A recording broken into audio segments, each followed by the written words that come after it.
I feel like it's figuring out what's that national thing that you can do. What takes you outside of the bubble of a strip mall bakery, right? And that's been for a lot of small businesses and companies, it's been TikTok, and that's been for bakery, that's kind of why I switched. It's hard to think of a hardcore direct to consumer product.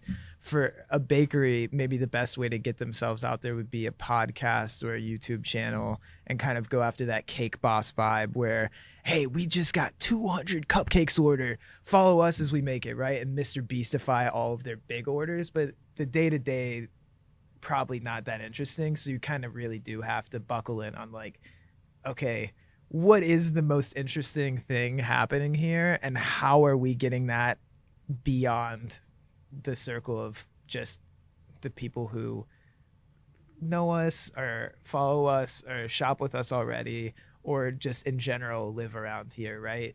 Like people in LA know about Skyline Chili. Mm-hmm. There's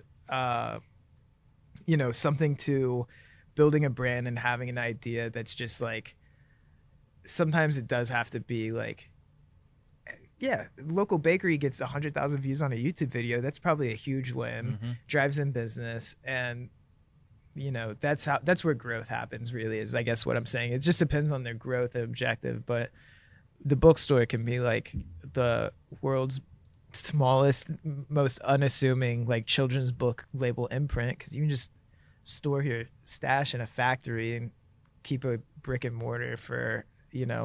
And yeah, I kind of want to turn the second floor into a coffee shop. That's different. Why the second floor? So you got to get people indoor and upstairs to, like, you can't just walk right through the gift shop sort of thing. You got to look in the bookstore and pick out a book, and you're creating a vibe for the community.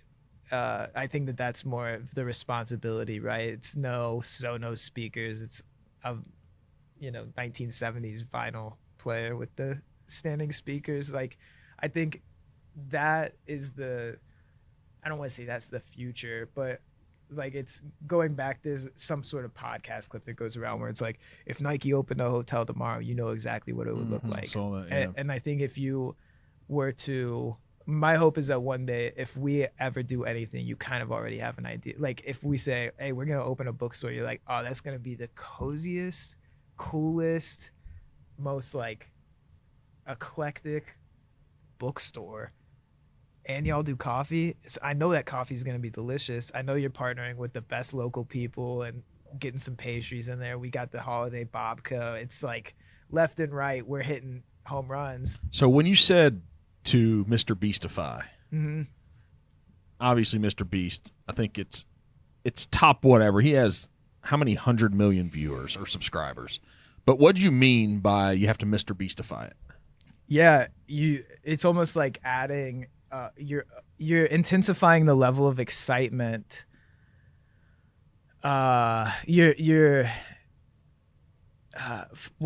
essentially creating the excitement that you want your viewer to have. You're parlaying that from in front of so it's like you'd be shooting me at me like, guys, you'll never believe it. We got 200. I mean, if there was a camera on you, you'd be like, holy shit, we got 200 cupcakes, dude. I'm going to be working all night. Get the frosting started, dude. Like, man, I got to go to Sam's Club, right? It's like when you Mr. Beastify things, it's like, we only got 16 hours left and we got to go to Sam's Club before they close. Oh my, right? It's like all of a sudden it's happy, and almost the chaos is exciting and entertaining. And that's like, yeah, if there's one thing that he does a good job at, it's kind of making the crappy parts of suspense around it. Or yeah, it's like, oh yeah, this guy who's stood in a circle for 8 days and meanwhile Mr. Beast has gone and slept all night, and he's like, okay, how do you feel after 8 days in the circle? And this guy's like like he's just all shriveled up, sleep deprived. Mr. Beast finally gives him his 10 grand, and then he's got his YouTube. So yeah, Mr. Beastify your video.